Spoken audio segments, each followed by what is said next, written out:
Hey, this is Lawrence and welcome back to Dark. Thanks for stopping by. Let me share with you today's tale, a truly terrifying event from a school lockdown procedure. 2 years ago, in the twilight of my school days, a gripping and unforgettable incident unfolded. It was the last period of the school day, and for me that meant suffering through history class with a teacher I loathed. My motivation to attend was next to zero, so I made a fateful decision. I decided to ditch class and seek refuge in a rarely used bathroom stall hidden far at the end of the school. There, in the furthest stall, I immersed myself in a game on my phone, blissfully unaware of the impending chaos. Suddenly, a deafening announcement over the intercom shattered my tranquility. Lockdown. Lockdown. This is an emergency alert. Please follow lockdown procedures.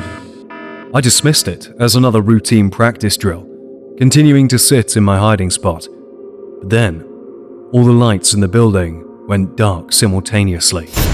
The hum of the lights and the AC faded into silence. The school's power was abruptly cut. Panic started to creep in. Power wasn't supposed to go out during drills. I hastily texted a friend to inquire about the situation. Minutes crawled by until he finally responded, "Dude, where are you? It's a real lockdown. Everyone's asking for you." I revealed my location, and he replied, "You should hide." But where else could I go? I had no choice to stay in the stall, turning down my phone's brightness. I ventured another text, asking the reason behind the lockdown. After an agonizing 5-minute wait, he responded with a chilling message. Apparently, there's a kid armed with a knife banging on classroom doors, trying to get in. My heart raced as I sat there in the darkness, straining my ears. Running footsteps echoed, followed by the ominous sound of the bathroom door creaking open. My anxiety skyrocketed. Whoever had entered was now in the stall next to mine, and they shut the door. I held my breath. Then broke the silence with a shaky voice asking, "Who's in here?" A pause, and then a voice replied, "I'm just looking for a place to hide.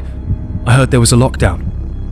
The guy sounded close to my age, and in my heightened fear, I decided to let it go. We endured the silence together, not daring to move. Finally, another announcement came over the intercom, instructing all students to exit the school calmly through the front doors, where the police awaited. I exited the stall, surprised to see the guy next to me hadn't moved. I asked if he was coming, and he mumbled, "Yeah, man, give me a couple of minutes." I found it odd, but left the bathroom, sprinting towards the front exit. As soon as I reached the outside, I frantically informed a police officer about my ordeal. Upon searching the bathroom, they found it empty, but the window was broken. The intruder had escaped. Hey guys, let me just step in here for a quick second. This is Lawrence from Dark. Thank you so much for joining us for this tale. Before the conclusion of today's truly unnerving tale, I'd just like to say that if you, like me, are a fan of horror, true tales of the unnerving and unexplained, stories of survival and stories of not, then I'd love you to join us again. Please consider giving this video a like and subscribing to the channel. It makes a massive difference, so thank you all. And now let's get back to today's tale. In the following days, I faced unwanted attention due to my experience. To this day, the kid hasn't been caught, and it's a haunting thought that I was unknowingly hiding next to him. Fast forward to a few years later, and I'd landed my first teaching job at a public elementary school. It was September and I was still learning the ropes. Teaching a first grade class was chaotic, especially with my lack of experience. Then, one day, a seemingly normal spelling lesson, the principal's voice came over the loudspeaker, ordering a lockdown. I followed protocol, turning off the lights and having the kids hide. After a few minutes of eerie silence, we heard footsteps approaching. The tension mounted as the banging on the classroom doors grew louder. Suddenly, one of my students burst into tears, and the intruder outside could surely hear. The banging stopped briefly, followed by a male voice yelling, "Hey guys, I think there's a kid in this one!" Panic swept through the classroom as multiple pairs of footsteps approached our door, attempting to break it down. The kids were crying and screaming in fear, and I didn't know what to do. 2 gunshots echoed, not from the intruders, but from the police. The intruders fled. and we eventually received the all clear. It turned out 3 local high school students had attempted to terrorize our school. Their motives remained unclear, but the police assured us that the shots fired were warning shots aimed at the ground. It had been 2 years since the incident, but the bullet holes in the school's hallway were a constant reminder. My heart still pounded every time I entered that building. School lockdowns were terrifying, and the fear of the unknown weighed heavily on my mind. The experiences of that day had left an indelible mark. In a small private school with just 30 students, an unsettling series of events unfolded.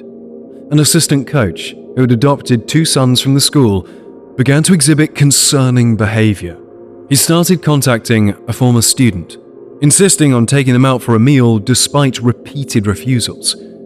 Years later, after starting college and changing contact information, the coach somehow tracked down the student again.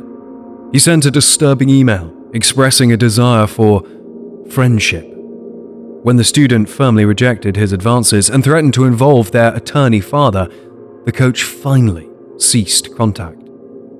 The situation took a darker turn when the student discovered the coach's obituary postings for young boys in different states, using eerily similar wording to the email he had just sent. These postings raised suspicions about the coach's intentions and connections to these young individuals. Despite barely knowing the coach and having no personal bond with him, the persistence and unsettling actions of this man have left a lasting impact on the student. The situation continues to raise concerns about the coach's behavior and his possible involvement in more disturbing activities. In a quiet, rural setting, the atmosphere in my school shifted dramatically. It all began with a routine announcement. A lockdown was in effect. However, this time, the principal's calm tone and the absence of any mention of a drill raised suspicions. The power in the school was cut, plunging us into darkness, and fear began to take hold. The eerie silence was disrupted by echoing footsteps in the hallway, creating an oppressive atmosphere. Panic and uncertainty gripped us as we huddled in the classroom. The tension reached its peak when someone approached our classroom door and peered inside. We cowered, praying that the intruder wouldn't discover us hidden behind a table. Minutes felt like hours as we waited in silence, hoping for a resolution. Then, the unthinkable happened. The door's hinges gave way and the intruder entered the classroom. We held our breath, praying he wouldn't venture towards our hiding spot. Miraculously, he stood there for a moment before fleeing, uttering chilling words. Finally, the police arrived and we learned the shocking truth. 2 men had entered the school armed with guns, intent on causing harm. The situation ended without physical harm, but the emotional scars remained. The incident prompted security measures and heightened vigilance, but memories of that terrifying day lingered. In a close-knit community, a disturbing encounter unfolded. An assistant coach, known for volunteering at school functions, targeted a former student with persistent attempts at friendship. Despite repeated rejections, the coach continued to contact the student, making them uncomfortable. Years later, the coach reappeared, tracking down the student's new contact information. He sent an unsettling email expressing a desire for friendship and citing similarities to their past. The student firmly rejected the advances and threatened legal action. What added a sinister twist to the situation was the discovery of obituary postings by the coach for young boys in different states, using eerily similar wording to the email he had sent.